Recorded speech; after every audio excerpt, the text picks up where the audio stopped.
Welcome to the Loot Drop podcast, where me, Oscar, Mikey, and Empty Estus talk about gaming and stuff. Yeah, we talk about gaming and things, man. How you doing today? I'm pretty good. I just got off stream. I was playing Hades today, and I'm still a little bit tired. It got pretty intense. I'm gonna beat that game really soon. Yeah, that game does get crazy from what I've seen. How many hours have you put into that so far? I think I've put like around 15 hours into it. I think it's like a 20-hour game. Oh, okay. Just to like For some reason, I and, thought it was like much longer than that. Well, somebody was telling me in chat that you can go and play it like once you go through all the levels and you beat it the first time, it doesn't really end there. You can go back around and like keep playing it through a loop. And then there's more story after that. There's more lore and all that kind of stuff. Yeah. So yeah, pretty interesting. I think I'm just going to stop it after the first playthrough though. I'm not looking to play that game for like weeks and weeks and weeks and weeks. Is it going to do one of those Dark Souls things where it just be like New Game Plus? I honestly have no idea. Okay. No clue. What you been up to? Oh man, so I've just been playing this game called Winter Veil. I think it's called Winter Veil. Let me just make sure that's actually right. Long Winter. Oh, Long Winter. Yeah, you were streaming that the other night. Yeah, it's kind of cute, man. It has like this like Animal Crossing kind of aesthetic to it, but with like all the rules and like the scariness of Daisy. But it's still like it's like cute though. Yeah. No, I understand. It's like Escape from Duckov. Yeah. That's why I thought it might be kind of cool for your channel too, actually, since I feel like it kind of does what Zero Sievert had done for like Tarkov.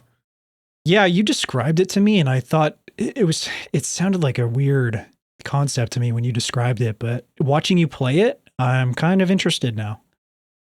I know we got to get each other out like on a team or something, because you can do like PvP teams essentially and like run your own servers. So we could just get like a whole bunch of people into a server and like destroy them all. They would hate us after that. I'm trying to be liked as a streamer, not hated. To become loved, first you must be hated. They must fear you. Oh God, you live long enough to see yourself become the villain, or et cetera, et cetera. That's right. Yes. Or something like that. Yeah, that's really cool. This is our first episode of the show. How are you feeling about it? Dude, I'm excited. When you brought this up to me, I was like, yeah, maybe we'll do that. But it's cool that we're finally doing it. And like we did have some hangups along the way for sure. It was a little bit of, it took a minute to figure it out, but here we are. Yeah, here we are. So yeah, I'm not really sure like where we're gonna be going with this in general, but you know, as we kind of like grow into it, see what's working, see what's not, see what you guys want to hear, see what you don't want to hear, this thing will kind of grow into maybe its own thing, and then maybe become more regular. Yeah. Yep. Looking forward to that. Let's get right into it. Like what you've been up to the past, I don't know, since this is our first episode, you can talk about whatever you want, really. I'm thinking like we could talk about like just what we've been up to in the past couple of weeks or whatever, because I think we were talking about doing this bi-weekly or every other week or something. Yeah, so actually I've been crazy busy at work. For y'all that don't know, I do web design for my main job, and then you know this my other like 9 to 5 or 5 to 9 rather, it would be YouTube stuff. So yeah, I just had a crazy couple of weeks where I'm working like 80 plus hours. So I haven't, for some very non-appreciative people, I would say, that didn't realize that I was like, you know, just trying to go above and beyond for them. And they just kind of shed all over everything that I did. And I was like, that's really cool. Love that from me. Oh man, I hate that. That's the worst. Yeah, so I've been trying to get the game in when I can, but recently I've been playing a lot of Long Winter. I was saying, I was getting into that a little bit. Some Zomboid, man. I've been enjoying Zomboid quite a bit. Build 42 has been a whole bunch of fun, especially that day one mod, man. Day one mod goes crazy hard. I was like really impressed by the amount of like detail and you know, like love and attention that went into it, even though I lost like 40 subs for the week doing it, which was kind of funny. It was like a lot of fun, and we had some really good streams doing that. So like for the day one mod, does it only affect like the first week of in-game time, and then afterwards it becomes regular Project Zomboid? Yeah, that's right. So yeah, it's the first 7 days before the apocalypse. So it's like 7 days leading up to the nuke drops, and like society has collapsed completely. So you have 7 days to essentially like get a whole bunch of money. You want to work on any skills that you have, try to get a car, try to like, like stock yourself up to be like survive. And then you also have to like compete with maybe turning off the nuke launch codes. So you could like go into like the military base and try to shut it off from happening at all. or you Holy. can just try to like ride out the storm and like get into a basement somewhere or find like a fallout shelter. And like you have to just deal with like, just like looters, like a bunch of bandits, and then also zombies that are slowly become like more and more of a problem as the game goes on. But then eventually when the nuke does or does not drop, you have to also deal with, just like the actual game after that point. That's insane. Some people make some mods that just go so crazy. It blows my mind sometimes. I know. I've always It seems like there's a really lot wanted to get into it. I feel like you could do so many cool things, especially just like, I don't know. I was very much like a variety kind of creator, right? So I'm Yeah. always looking at different games all the time, especially new indie games or do cool things. And every time I play something, like, man, I wish I could mod so I could do something cool with this. Because it's like, wow, I could really, make something cool. I think just like with the amount of like game knowledge I have that's like spinning around my head. Yeah. I've never been like I've kind of gotten into modding since becoming a YouTuber and like doing all that, but before I was never really a mod kind of guy. I tried it, I dabbled in it a little bit in the past, but I didn't like to tinker, and whenever things broke, it would really get annoying for me, so I just kind of like just didn't really want to mess with it, but I'm really enjoying like mods for Zero Sievert and stuff, and I've modded Ready or Not before. World. Yeah. Oh, okay. I didn't know Ready or Not had mods too. Actually, I'm pretty new to mods as well. Like I think the first thing I ever modded was well, maybe it's not really modding as much as it is some stealing. But I got for the PlayStation Pocket, like the old Monster Hunter. There was yeah. Freedom 2 G or something that was only available in Japan, so I was able to get that and like make it work for my PSP, which was like my first like introduction to anything like that. Hell yeah. And then I did nothing with it until I needed to mod Lethal Company way down the line. Oh man. Yeah. Lethal Company. I modded that with the there was like a 40 player mod for it or something. Yes, dude. Yes. Like there's been a whole like surge of those types of games now too. Yeah. They're all over the place. And especially like, that like VoIP element that is kind of becoming more and more important now. Team-based VoIP, PvE experiences, like silly PvE experiences. There's this new one. You recommended to me, actually. It's that brand new one where you're in like New York City and you're trying to like, you're a photographer and you're trying to document an alien invasion or something. Yeah. It's like Headliners. I think that's what it's called. Yeah. That's the one. Yeah. Yeah, Headliners. I definitely wanted to check that out. I saw the BDE boys playing that. Yeah, they were on the podcast at some point. They were enjoying it for a little bit there. Yeah, for sure. Those games, man. I think Phasmophobia was the first game to really, put that kind of genre of games on the map. And then Lethal Company, I think, popularized it.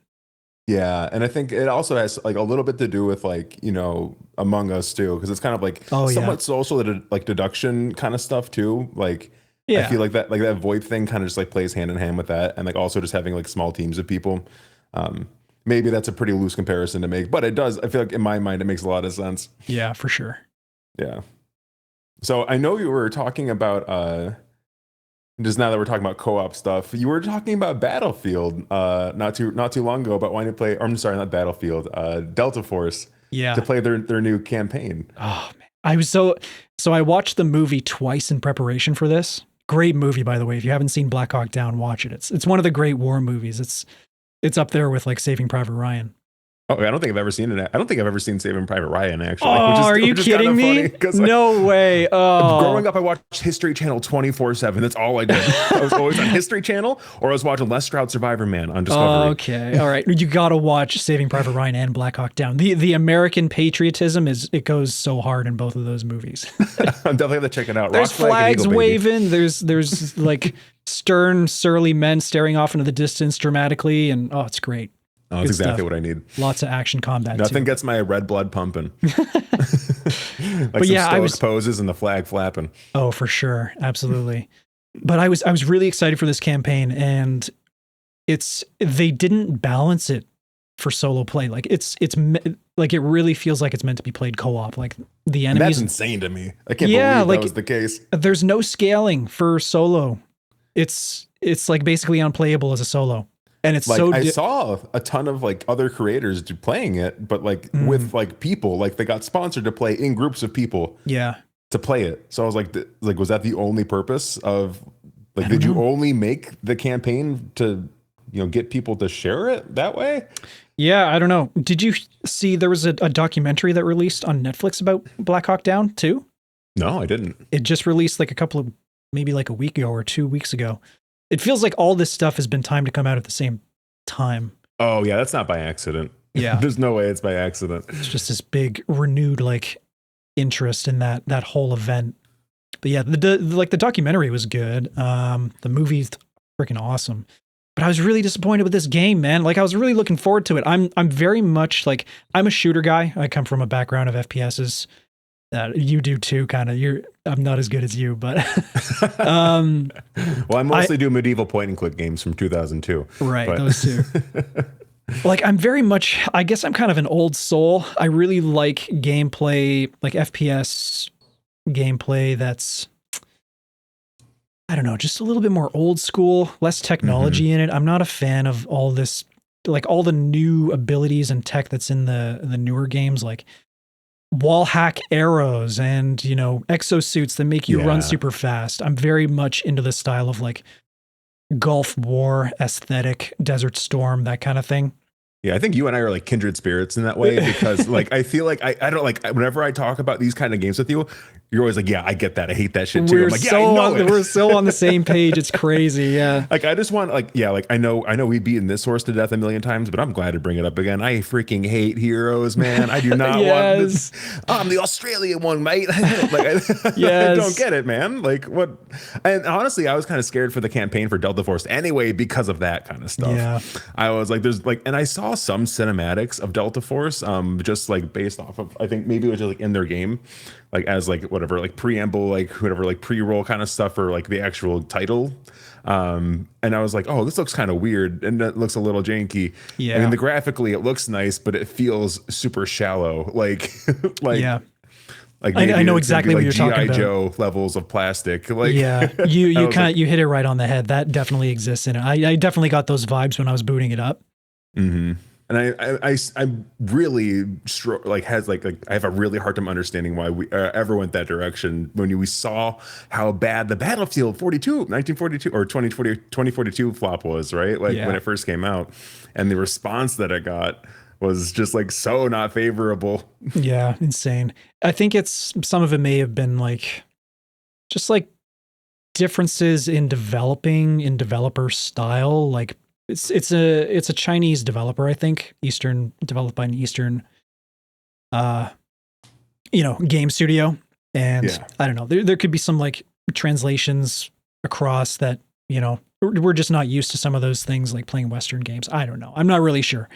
But yeah, overall kind of disappointed. I feel like I should try and give it a little bit more of a fighting chance. Like I got to play with you or somebody else right. to just really actually get in there and play it and, get a feel for it. But yeah. Yeah. And I mean, like the actual Battlefield version of that game, because it's split up into two for anyone that's wondering, there's like an extraction mode that's like, just the new hotness for extraction shooters, like for like any sort of shooter to have an extraction mode now. And then they also have like their Battlefield portion of it too. So it's just like Conquest or something. So it's split up in like those two versions of the game, but like the Battlefield version of it, it's like actually really fun. I would definitely recommend it since it's free. Yeah. And I played the extraction version. I made a video on it just recently, and I'm having tons of fun with that too. Oh, nice. It's I really got good. into the extraction stuff. Yeah, I'm just playing it solo. I'm not doing any squad fills or anything. And like right now there's only trio lobbies. So you go in and you're risking going up against a trio, but like that's no different than Tarkov really. So it just kind of is what it is, but the gameplay is super fun. I do enjoy it. And I am getting, speaking of Tarkov, I am getting back into Tarkov also. Yeah. I saw you were playing that again. And I was like, no way. Just PvE though, just PvE. I know. We got to get you back into PvP, man. We need a little more disgusting. Disgusting. We need you to throw up your lunch again. Yeah, so gross. Yeah, I don't know. I can't. I always got so excited for wipes just because I was still pretty new to it, because I only recently had a computer I could actually run Tarkov in, so I could actually play it. Because my last computer, if whatever I tried to like scope in or anything, like it would just like the frames would go down to like 4 essentially. So I finally got a computer that can hold, like it's like kind of like a mid-range computer. I'm running a 4070 in here, I think it's Yeah, 4070, which is a pretty good graphics card, so I can finally run it. But I feel like I got it at the wrong time, man, because like Why? the cheating problem Oh yeah. and EFT is just like crazy now. So I Yeah. feel like to play the game, I feel like like I've always heard, and I think it goes this way with a lot of games, is that like, you know, there's always like the golden age of this game was forever ago, and it just got worse and worse and worse and worse and worse as it went on. Yeah, I can't. You're not wrong. I don't. You're not wrong. The golden age of Tarkov was definitely a few years ago, but like it with the like optimization and like the performance and stuff. That's just Tarkov being Tarkov. It's not really like it's not your like it just it's a game that runs like trash. That's all it is. It's not really. It's less based on hardware and it's more just the lack of optimization. They don't really care about optimization at the moment, I guess. Maybe they'll do a little bit of that when they're closer to 1.0.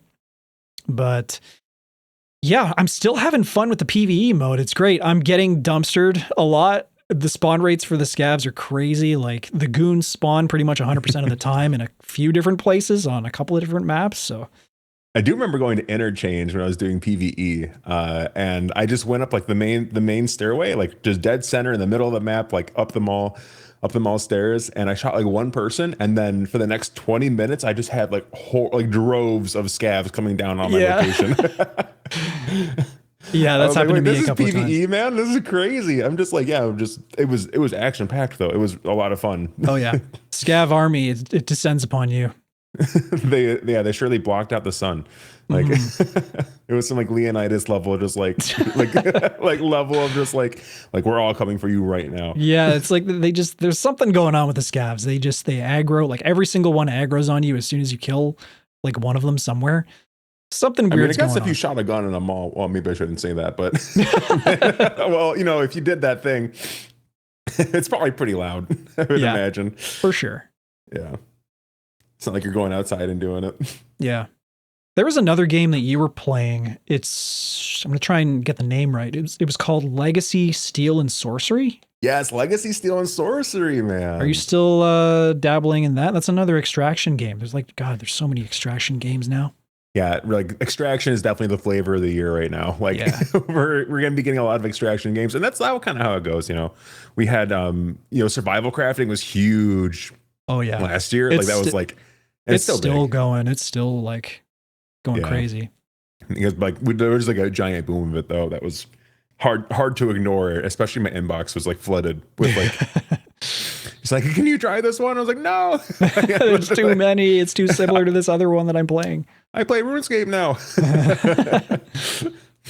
But yeah, Legacy Steel and Sorcery is actually a ton of fun. It was so it's a lot. Like Dark and Darker. Actually, I have some stuff to say about Dark and Darker now too. I think about it. But it's like the World of Warcraft counterpart if you're going to play Dark and Darker, essentially. So you get like a third person view of your character with like abilities and skills. So you can kind of run through and get your loot and extract, but you also get to fight other people. There's PvE, so you also get to fight mobs. And there's a ton of mobs to get and fight. So there's like mini bosses, like actual bosses that will drop you good things, and you can go and like bring your stuff back and actually like kind of like Tarkov style, like you can upgrade your hideout essentially. That gives you like buffs and bonuses when you do things in there, which is super cool. They don't have a market system just yet. But it's still pretty early on for this game. You mean like a flea market or something like that? Right, yeah. Okay. Yeah, so there's no flea market, but you have like a ton of vendors and stuff. There's like skills. There's I think 4 different classes at the moment, so I'm sure they're gonna add more as we get going into the year.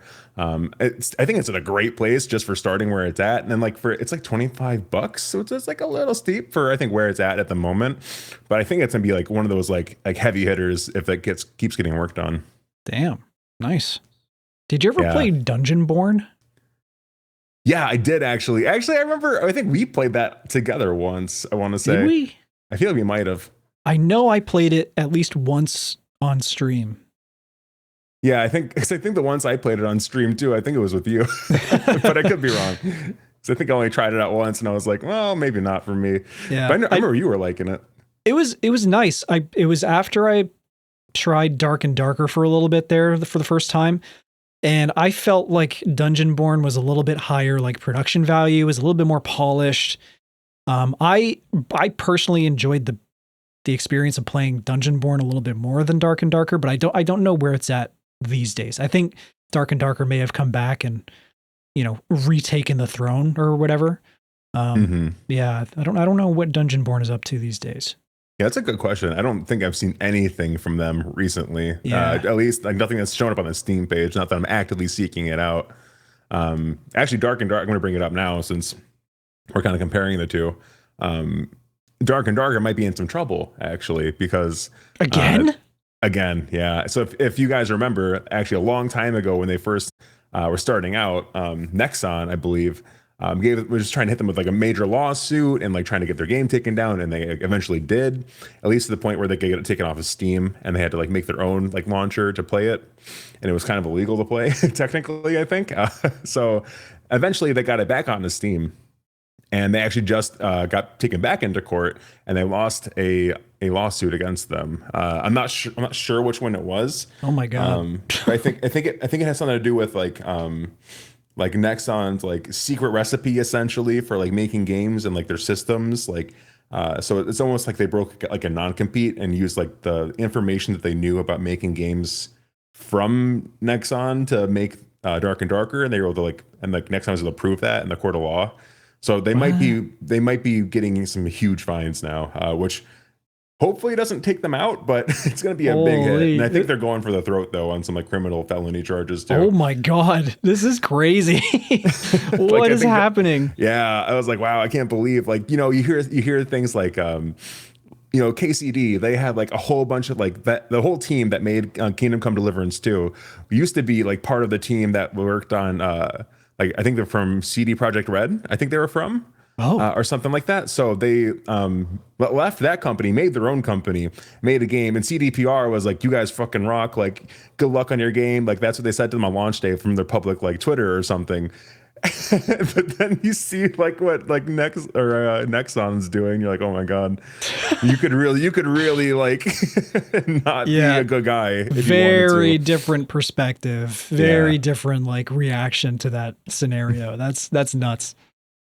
Yeah, I just looked up Dungeonborn on Steam. It's not looking good, man. It's got mostly negative reviews from the recent reviews, and it's a mixed for all the reviews. I don't know what's going on with this thing, but yeah, it's hard to say. I mean, it's especially with Steam reviews. I feel like I have to take them with a grain of salt. You never really know what's actually happening because there's so much of that review bombing and stuff. Like I never like even Legacy Steel and Sorcery had like mostly negative reviews on launch, and then they just released a patch, and now it's like a good game again. Oh damn! And it's like I feel like the things that they changed I think obviously they were important, but I don't know if it like warranted like the reviews that it had. So I'm always a proponent of like try the game out yourself and then give it your own review. And they can always refund it, Yeah. If like you don't play the 2 hours. Oh, looks like Dungeonborn, they're not actively developing it anymore. Wow, they already abandoned it. Oh my god. I'm just looking at some of the Steam reviews, and it seems like the developers pieced out. So, dang, well that sucks. Yeah, I mean, not that it was my favorite game, but I love competition. Like, you always get a better product at the end when that happens. But that's too bad that they had to bow out. I wonder what happened. Yeah, I don't know. Hopefully, maybe it wasn't just like a. Maybe they were dealing with some lawsuits and stuff too. Who knows? Yeah, you never know. I feel like it wouldn't be out of the realm of possibilities, considering when you're a huge company, like I think even like Caterpillar, that company that makes like anything for like dig sites, like excavators, like that sort of thing, like they sue everyone that has the word cat in their name. Seriously? Like their lawyers are like bored as hell or something. Jeez. But then, like their whole like they just have like legal teams are like, okay, we're gonna sue everyone for anything. Don't you dare ever like get anywhere close to any of that kind of stuff. That is so scummy. Man. That's the world of corporate lawyering. God. They got to fill their 9 to 5 with something. Yeah. Like only half the day can be old fashions and kicking it with the boys. They got to just fill that other 4 hours with something else. You got to do a little bit of light litigating in the afternoon. Yeah, a little bit of life ruining. Yeah, exactly. And then you profit and then play some polo with your boys. Down to the country club. Yes. So it's like you were talking a little bit about RuneScape earlier. Are you ever gonna go back to that? I hate to bring this up because I know other people are like talking at you about it. So yes, I am actually. Because you were kind of popping off a little bit with it for a while there. Yeah, so I think I am going to go back to it. I actually had been logged back in for a little bit, just to like, I was just like doing some fishing. I was like, you know, I could probably do this again. It's how it always starts when you get back into RuneScape. It's like, I'm just gonna go and like do some fishing AFK. Sure. And then I'm gonna like, oh, actually, you know what? Like, I was meaning to do this quest a while ago. So you're like, oh yeah, maybe I'll just. That's how it gets you. That's how it gets you, bro. And then you're like, the next thing you know, you're spending like 100 hours making a video. And you know that's kind of the way it goes. But I think I am going to come back. I think I'm bringing back Slayer Jail in particular because I really want to see that series out, and I might start a different one. I don't think it'll come back in the capacity that it was before because I was kind of killing myself doing it. And I think maybe the frequency was like releasing them maybe didn't make it feel special enough. Because I did put a lot of work into them. They were like a lot of recording hours like go into those videos. Like, oh yeah. Like just, I mean, like a 20-minute video could easily be like 100 hours of grinding. Yeah. So it's like, it behooves me to like put more work into them, make sure they're like produced well too. So they get like more clicks and stuff. So I make the most out of my time. But when I was ending, like the grind only gets longer and longer the further the series goes on, because your skill levels, you know, they exponentially get like more drastic from like beginning to end. So like level, like I think the saying is that what is it, level 91 is half of 99. Half of level 99, because it takes for like all the experience you got from level 1 to 91 to go to 91 to 99. That's crazy. Which is like 13.5 million XP. Holy. And you usually get like just like maybe around like 20 XP a tick, and that's being pretty generous. Oh, that sounds excruciating. It's hundreds of hours to get a 99, but especially depending on what you're doing. But yeah, it got kind of hard to, you know, put in a lot of effort, and then like it's just the way that series work. For a lot of people, like the more like episodes you release of a series, the view count always goes down and down and down and down. So like what you're putting in at the end and what you're getting out at the end of a series like that, return on investment, really, right, is really disproportional. Something I think about a lot with YouTube. Like I get so many requests to play this and check this out, and I'm like, I can't, like, it's not like my channel, it's not my brand, it's not my niche, and I got to, that's kind of the path that I like to follow. I like variety, streaming, and doing all that is great, but I've just chosen to go with like a more narrow like vision or narrow approach, and yeah, as you should. I think it's great, because like even I'll ask you to like play games for things. You're like, oh, I can't really do it. It's not really aligned anymore. And it's like, that makes sense. You know, like I feel terrible because I say no to people a lot.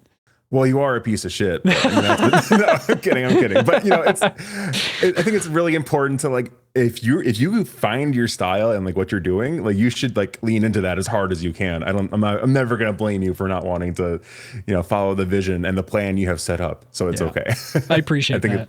Yeah. So, you know, like having that kind of focus early on in your YouTube career, because we are kind of early in at this point. I think most people like kind of hit their stride around 10 years is kind of what it seems like. If you're just kind of like middling okay, you know, you're not like a crazy creator that got like super lucky. About 10 years seems to be like the kind of flipping point of like, okay, now you're actually like pretty damn good at this, and like you're not just paying it's not just like paying your bills anymore. It's like you can really explore. It's your career, your experience, and you're a professional. You're a working professional.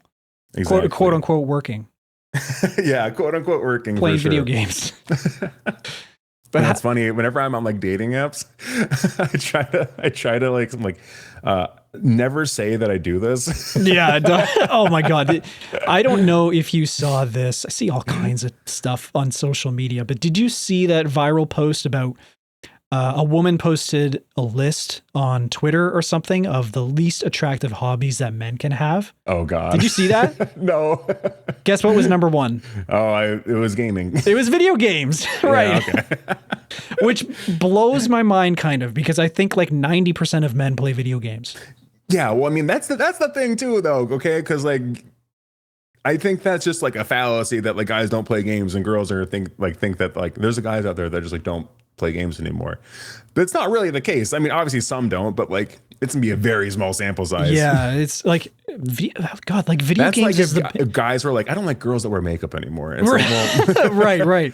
I don't like girls that go shopping. It's really cringe. Like, that's so cringe. Yeah, but like, aren't video games the number one like entertainment industry in the entire world now? Are they? I didn't know that.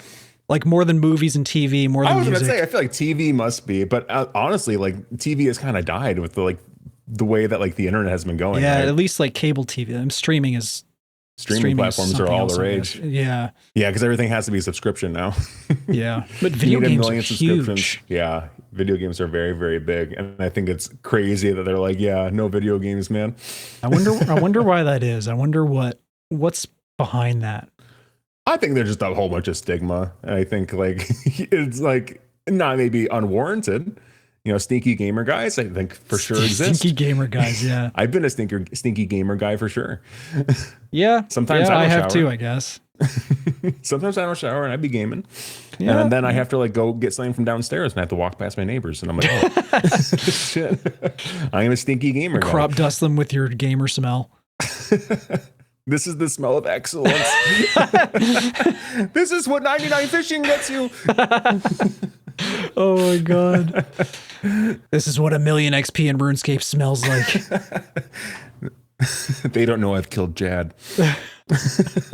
I don't know what that means, but it's one of the guys you fight for the fire cape, which is like your first like PvE experience and it's like your first bossing experience in RuneScape is getting your fire cape. Yeah. I got you. Did you? There's another thing. General Sam. I don't know if you're aware of General Sam. Vaguely. I've seen his thumbnails all the time, but I've never clicked on one. Bit of a controversial YouTuber. He's pretty edgy. He says some wild things, but he'd made a video just recently on the games with the best fishing mechanics. Oh, I saw that. Yeah. I mechanics. didn't watch it, but I did see the thumbnail and I was like, ooh. It's pretty funny. He goes through a bunch of games. It's a good video. It's like so. Like I would never think to make something like that. That's such a good idea for a video. Yeah, it's like those kind of video essay things I think are also really popular now too. Like, you know, there's the guy that does like, I know Juve does a lot of that kind of, well, I guess he does a lot of challenges now, but like, there are people that are like, will do all the power lines and like Fallout 4 lead somewhere, or like, where do all these rivers go in Skyrim? Like, can you do these, like what are like, you know, is there an in-game explanation for any of this stuff? And it's actually kind of surprising what you can find out sometimes. Right. Or like what was thought about, and you can see like what they were thinking about when they made these decisions. Mm-hmm. So I think there's like a whole world of like that. I mean, it's far beyond me to ever come up with a video like that. I don't think I could do it, but it is really interesting. Yeah. Putting that to like the thing about videos like that is I can see them taking a lot of time to produce, but the upsides are like so worth it. Like he only posts like once a week, once every 2 weeks or something, but he gets hundreds of thousands of views every time.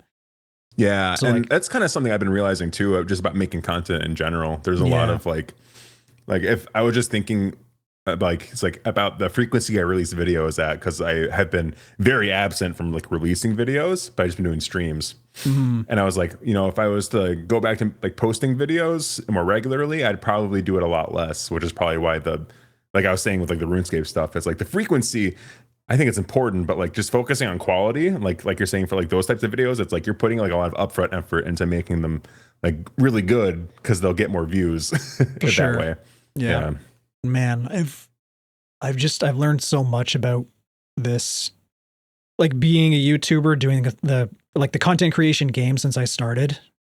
It's been a weird journey. It's been a hell of a journey. I've like just tried a lot of things, failed at a lot of things, Yeah, we should talk about how we kind of got in contact.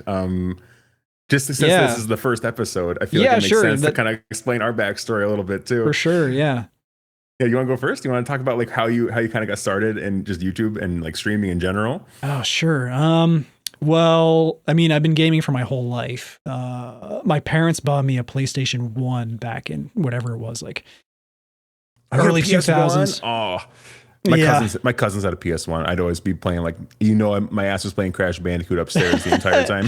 I was Yeah, at a family function. that was me. I was, Crash Bandicoot, all that kind of stuff when I was a kid. And I'm pretty sure my parents regretted buying me that PlayStation because I was on it all the goddamn time. All the time. I spent so much, I was so just, I had an N64, had a PlayStation 2. I ended up being kind of a PlayStation guy. I've been a console guy for pretty much my whole life. I had a PC in high school and I played a lot of Day of Defeat on it. I don't know if you know about Day of Defeat. Oh, I know. I was actually like really into Day of Defeat Source. Yeah, I played both of them. I played them. I didn't play any of the regular, but I think it started out as a mod from Counter-Strike or something. yeah. And yeah, really enjoyed that. Just PlayStation 3, PlayStation 4, and eventually, I mean, I went to school for graphic design in Canada. And after school, I like graphic design. I never really knew. I had a hard time trying to figure out what I wanted to do with my life. And like along the line somewhere, graphic design came up and I was like, I'm an artsy guy. I enjoy doing that stuff. So maybe that's an option for me. Went to Were you school always for like it. an artsy kid, like growing up? Yeah, too? I was. I was very much like a visual kind of guy. I loved art class. I've always been pretty creative. And went to college for graphic design. Yeah, actually, I remember seeing your thumbnails, and I was like, I think this guy knows design. And then I was like, oh yeah. And then you told me that you did. I was like, oh, that makes sense. Yeah, Okay. yeah. I mean, my style's a little bit more loosey goosey than yours. You're very like structured, very organized. I can tell by your stuff that you're very precise, very organized. I'm not so much. I do it based more on like feel, just what feels good to me. But yeah. Anyway, I had a job after school. It wasn't a design job. I didn't manage to fortunately didn't really go anywhere with graphic design. I did some freelance stuff. I also did photography freelance for a little bit. And then I started thinking about it. I sat down and I thought like YouTubing, being a content creator sounds pretty cool. I mean, there's lots of people out there making content on gaming. I'm a gamer. I went to school for graphic design. I know all the creative software. I've done video editing, audio engineering, Photoshop. I have all those skills. And I thought I should probably just try and give it a shot, you know? Why not put it all together, man? You're just a one-man studio. That's like what it becomes. Yeah, and like all the tools were already there. I was like, it was just fear of getting started, like fear of the unknown, basically. Fear of failure, fear of success is why I didn't, I'd been thinking about this for a long, long time, like maybe like a year, at least a year. I was just thinking about it. And did you have like any like videos like in mind that you're like, man, I really like when I start making videos, I really want to make this? Yeah, I was really big into Tarkov at the time. Okay, so you were like, I want to be like a Tarkov guy. Yeah, I wanted to be, well, okay, no. Let me think back. I was into Tarkov a lot at the time, but it was also leading up to the release of Battlefield 2042. And I'm a big Battlefield guy. I've been playing the franchise for my entire life, and I really started getting into it in Battlefield 3. And those were the golden ages of Battlefield, man. Battlefield 3, 4, and 1, just hundreds and hundreds of hours in those games. Loved it. I do remember playing a lot of Battlefield 3 and just like sniping it was so much fun. Yeah, it was amazing. I played it like in my brother's room because he had a I think he had a PS3 or I think it was PS3 it came out PS3, on. yeah. Yeah, so he had a PS3, so I would just sit in his room and like play that game all the time. It was so fun. Yeah. Oh God, I miss that. I did a video on the campaign. It was just kind of like a nostalgia trip.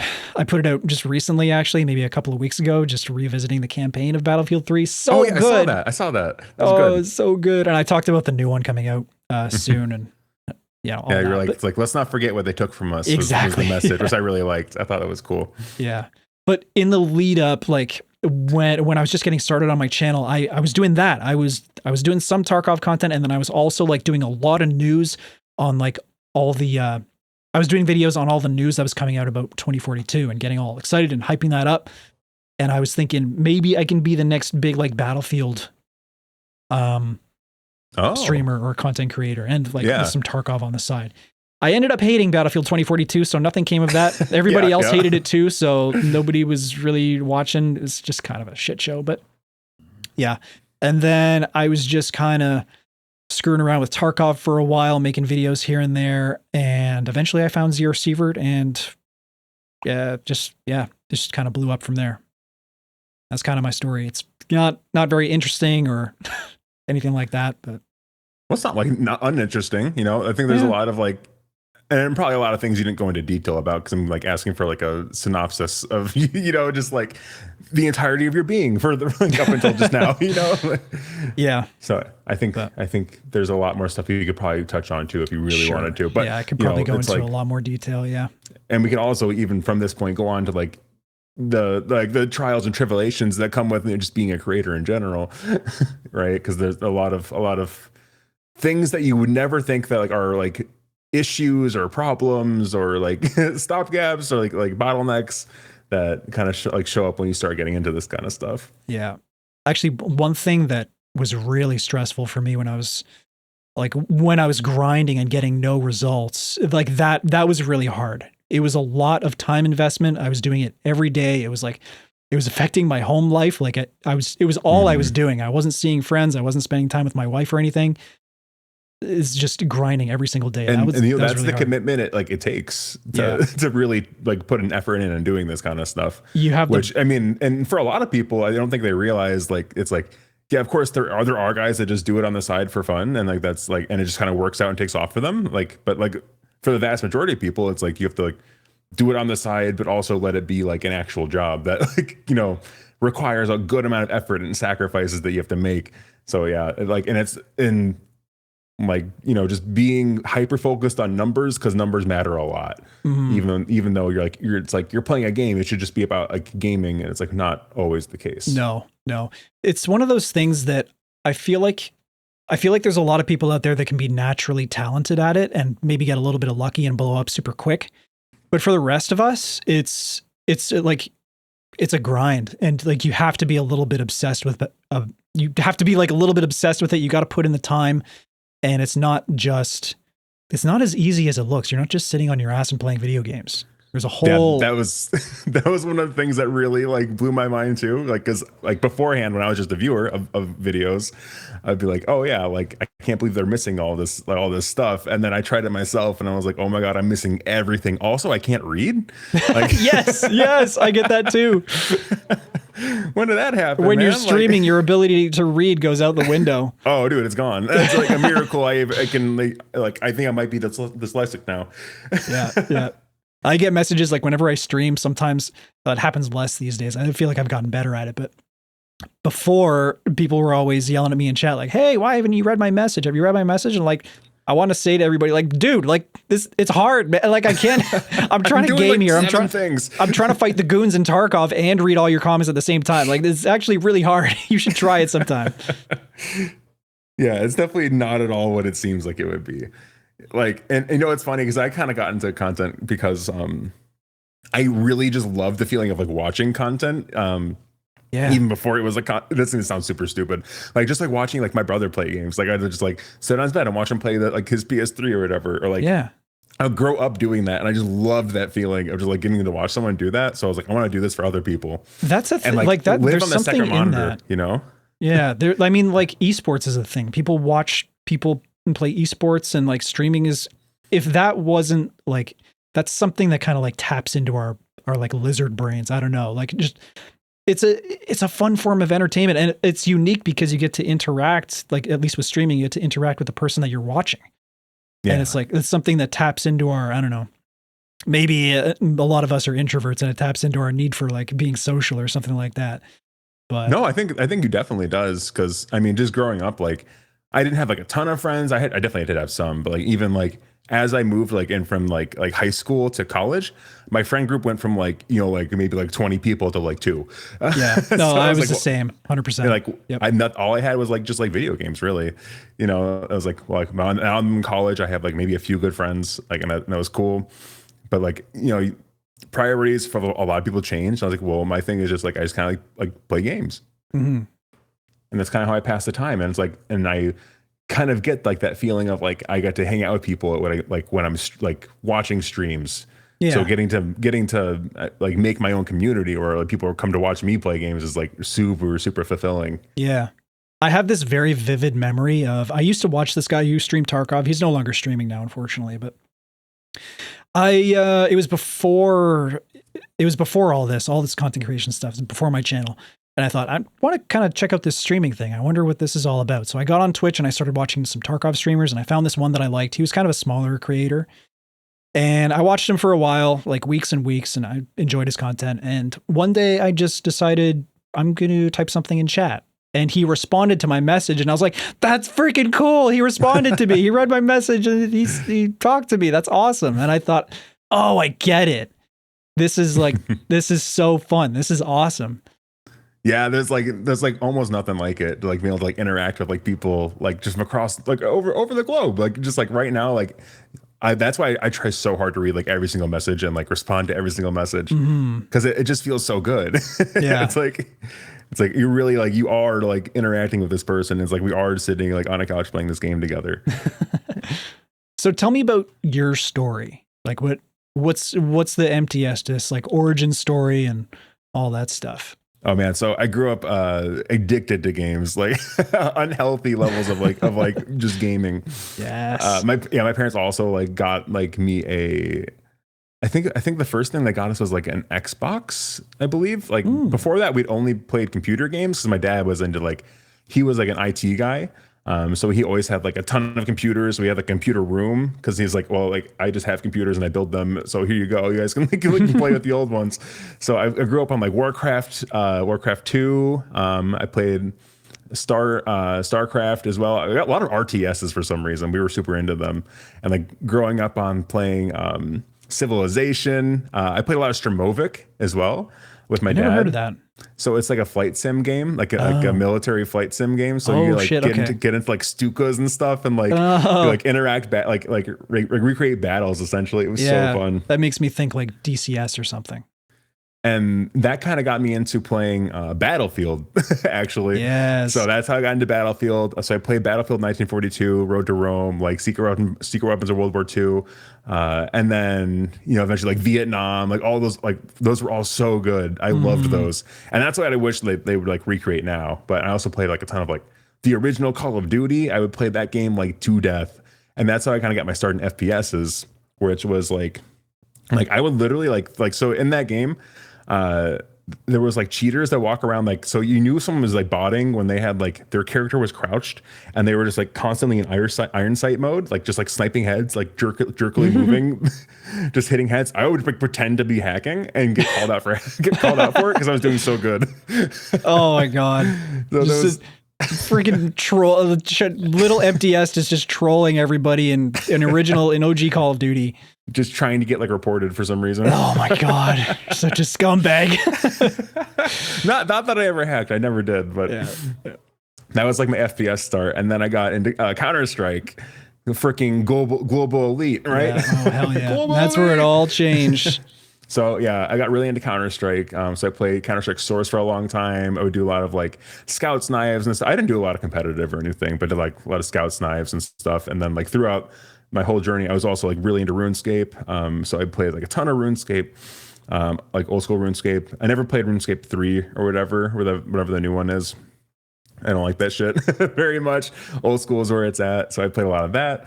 Played a lot of Monster Hunter. That was like one of my big things. I think in like RuneScape, I probably have more hours in, but Monster Hunter is probably a close second. Like I probably have like a disgusting amount of hours because that's all me and my friends would do. Like it's just like do like little LAN parties like with our PSPs and play Monster Hunter together. I did LAN parties too. We had tournaments with my friends, and I remember, man, this one time we took over one of my friends' his basement, and we would hang like blankets and towels from the from the ceiling to like to section the whole basement off into like separate rooms with consoles so we could play like sick. Competitive multiplayer together without, separating the screens and all that. Oh, so man. Dude, that sounds like so much fun. The good old days. Yeah, that's how like cons and stuff got their start, Yeah. That's like the beginning of greatness. Mm-hmm. And yeah, so I went to art school. I was an art guy, and my brother was an art guy, and I didn't really know what I wanted to do for school. I was actually in music production for a long time. Oh, I was making dead end beats for dead end rappers for a while, but it was fun. It was definitely good times. Did that for a while, and then I was like also just like really into like graphic design. Like I was like doing all this other stuff for design. I was like, okay, well, I had always been told I have a radio voice. So like, cause I was a server, and like I became a server, like, cause like a waiter, just cause I was terrified of talking to people. And I just wanted to like be over that so bad. So it's like, I'm going to get a serving job and just like suck it up and learn how to talk to people. That's brave. So that You've got bigger balls than me, my friend. I just avoided it for my whole life. It's easy to avoid, unfortunately, but it does, like, I did get a lot better at it. And then like even the channel was like just like another way for me to be like, okay, well, I can do all these things. And I also want to get paid to play games because my girlfriend at the time was like super annoying. It was like, you need to make money all the time. So I was like, okay, fine. Oh wait, like she wanted you to be grinding all the time? Yeah. Oh man. I mean, it didn't end up being a bad thing. It actually got me to a lot better of a place without her too. So it kind of worked out. Oh, but that's good. Yeah. No, like the main thing is that like I was just trying to do things that scared me that make, would be big moves, and it really did pay off in the end. Wow. Yeah, that's my gaming background. Awesome. Essentially. Wow. You've got balls of steel. I've got the social anxiety. I get all that. I get the stress, sweats and stuff, and it's something that I struggle with all the time. It's not something that I ever really got over. I've gotten better at speaking as I get older, but oh, dude, public speaking is still like a nightmare for me. Yeah, I did assignments, I did projects in college, and I definitely improved like year to year. I remember like after like a couple of years of doing like presenting to people and doing it and being super scared and nervous, I had one presentation. I remember I presented my project to the class and I was actually really good. I was talking very well. Like the professor pointed it out to me, like, wow, that was a really good presentation you gave. You've really improved. Made me feel really good about myself. And I think, I mean, definitely after school, like doing the content creation thing has made me better. Just talking on stream and stuff like that. Constant game of just trying to improve at that for me. Mm-hmm. I feel, yeah. It's definitely a very different skill set than you like would ever need nowadays. Mm-hmm. I feel like because everything is so disconnected just in general, I feel like you don't really need to ever really talk to anybody anymore unless you're like an account manager. It's kind of right. Like how it feels like, you're just like an account manager in freaking like Boston or something, like just calling it in like 9 to 5. Like, yeah. A lot of it is kind of like you're hardly talking to people. Yeah. Otherwise. It's just kind of phased out. You can get around a lot of it these days. Well, like, are you, I wanted to also ask you about Kingdom Come Deliverance 2. Are you still playing that? Oh yeah, I was actually playing that this morning a little bit. I really want to get into that. I just don't have the time right now, and I don't think I want to play it for my channel. Yeah, it looks honestly, amazing. Just watch someone play it. Like that's the best thing you can do. And then like I watch Co Carnage. Like I watch him every morning pretty much. I'll watch him play some games. Like even some of like Kingdom Come, I've been watching him play because I'm like, yeah, I'm probably not going to get there with this game, unfortunately. But it is a lot of fun. It is a really like honestly, I'd say it's probably one of the best games I've ever played. Like it's really really really good. I mean, just for me, because I love like that sandbox medieval style. Like, like I think it's like, I don't know, it's something that I've always wanted from games. It's like just like be a peasant and become somebody, like especially in the medieval world. Like I think that's why I'm so attracted to make medieval games. Like just like getting to like sling swords and like use bows and stuff is so fun. Oh yeah, I think that's a large that's a large piece of like the gamer population is really into that kind of stuff, the medieval kind of aesthetic and gameplay and that kind of thing. Yeah. So you don't think you're gonna play it yourself, or are you like this is not for the channel? I would love to play it just for myself. I don't think it's right for the channel, especially like it's like you have to play things like so soon after release. Like things fall off very quick. Yeah. Yeah. That's the other thing about like suggestions that we'll get to.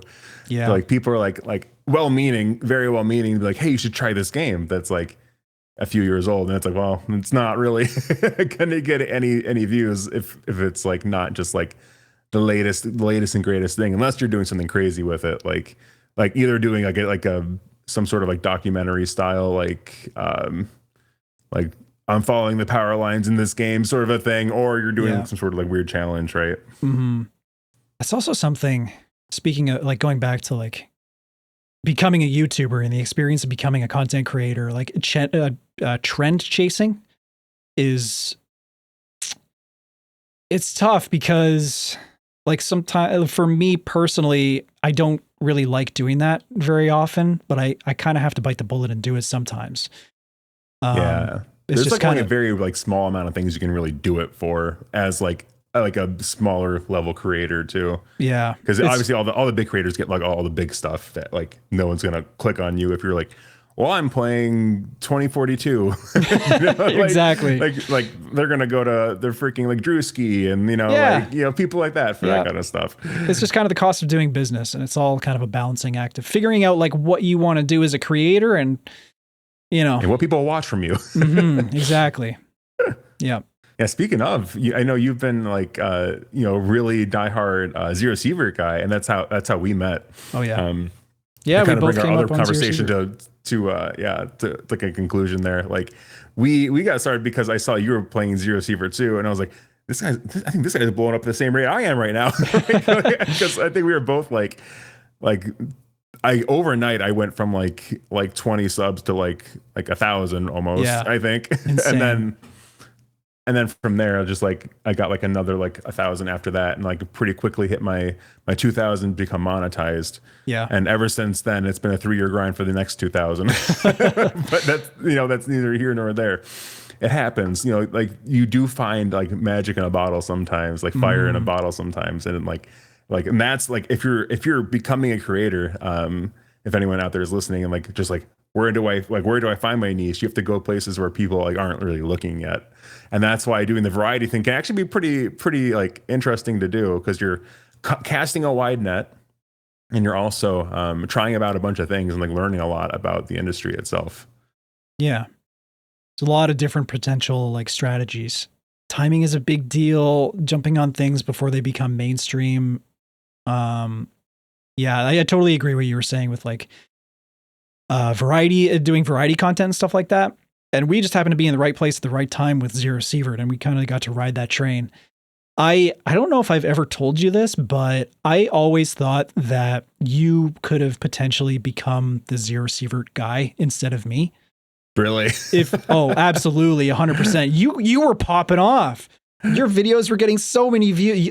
You were doing better than me for a while. And then you kind of started transitioning to do some other things. I think that's when you started to do a little bit more variety. Like you were getting into like Wizard with a Gun and what was that other game? It was oh god, it's a PvE extraction game in space or something. It's not Barotrauma. Barotrauma's the underwater one.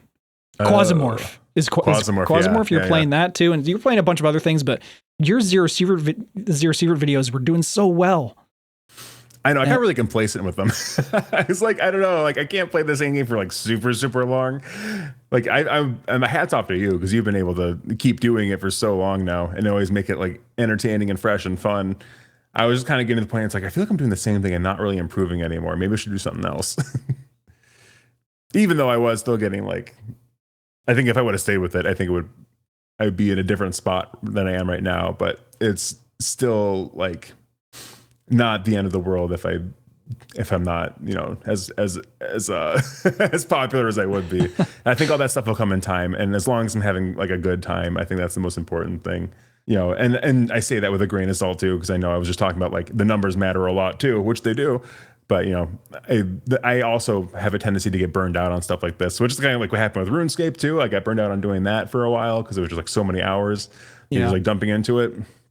But It is really like if you can manage to grow large enough as a creator and then have the freedom to be able to like do all that for yourself and have that freedom, play different things, keep it fresh for yourself eventually. Like I hope you get to that point, and I hope like that's the dream, right? I hope I get there someday too. Yeah, and it's not like that like personally, I don't think I want to be the Zero Seaver guy because I want to keep doing like variety. But at the same time, I think there's like, I think you were like talking about this in my stream the other day. It's like, well, sometimes it's just like you have to do things that like, maybe aren't like super ideal. Like for instance, putting in like thousands of hours into this game because like it gets views, and that's how you build an audience. Mm-hmm. And one thing, like I was talking about this too, just like I love streaming. Streaming is super fun. Streaming is something you kind of get to do once you built an audience. Yeah. Like a large audience, because like the what if the conversion of like what your viewer, like just like YouTube viewers are into like stream viewers is like pretty small. Yeah. So you put a lot of work up front. Yeah, I agree. I think if you want to grow video, like YouTube is the way to go, and streaming is kind of supplementary to that. Yeah, unless you're like very lucky or know somebody. Yeah, it's kind of how it very seems. lucky. Yeah. Well, I think we're just at an hour now. Do you want to close it down? Yeah, that sounds good. Yeah. Okay. Well, thank you for listening, everybody. I really appreciate it. My name's Oscar Really Mikey. Appreciate it. And Empty Estus is here with me. Thank you for listening, and we'll talk to you in the next episode. Bye-bye. Bye-bye.